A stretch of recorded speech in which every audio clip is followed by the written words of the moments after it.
Meron akong package ngayon. Ano lang to? Sunglasses. For, 87 yung binayaran ko. So, titingnan natin siya. Naghanap kasi ako ng talagang aakma sa face shape ko na, sunglass. So, yan. Let's try it. Ito na siya. Tingnan ko nga kung, babagay mo sa akin to. So, yan. Let's try it on. Nandyan ito siya. So, ito try ko na siya. Ito siya.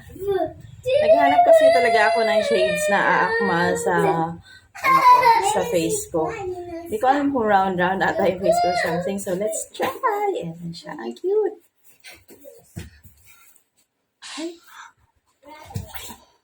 Ay, ang cute. Wait lang.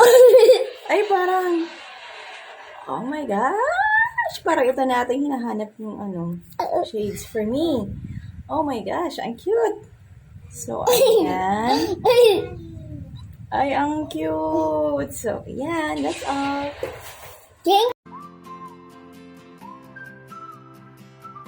Hi guys! Meron tayo ngayon ulit na iti-try na shade. So, I think ito na yung mas gusto ko.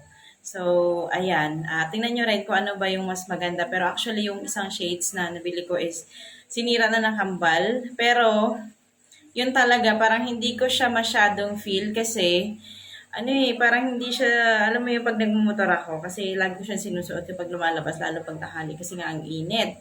So, yung isa kasi, yung pabilog siyang ganun, pag nagmumotor ako, nalalaglag siya. So, kailangan ko pa siyang, yung lagi ko siyang itataas ng ganun. Tapos, minsan nakikita ko na yung parang wala ng kulay na black. So, sabi ko parang,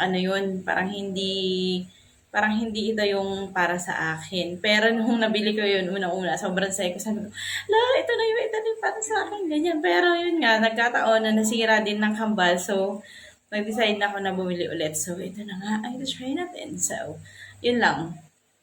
Kailangan mo lang talagang mahanap yung tamang shape ng sunglasses or ng shades o kung ano man para sa mukha mo. And, syempre, kung feel na feel mo rin. So, yun na yun. So, eto na. Grabe ang init. So, eto. Tada! Ayan siya. Ang basis ko naman kasi sa pamimili nito, ngayon, tumitingin rin ako sa mga, syempre, kung mga nakikita ko sa Instagram, Facebook, or sa mga social media na post. So, sila sinasabi nila yung face shape nga, kung ano yung bagay. Ngayon ako, siguro hindi ko alam kung bilog ba or hindi ko alam kung anong shape. So, sabi ko na lang, para sure, magta-try na lang ako ng mga iba't ibang klase para makita ko kung ano talaga yung magsusuit sa akin. So, ayan. Eto na. Nabili ko lang to sa Lazada. Wala nga ata tong 30 pesos eh. Ayan. So, eto. Try na natin siya. Ayan siya.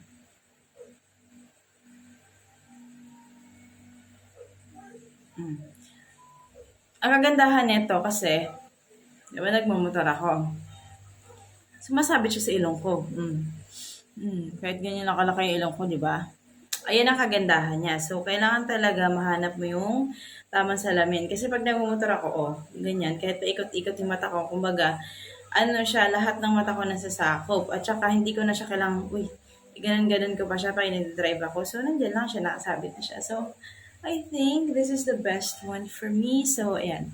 Sa Lazada ko lang ito nabili. And, yan. So, yan. Thank you guys for watching. Please, subscribe po kayo and share, like my video. And have a great day, everyone. That's all. Bye.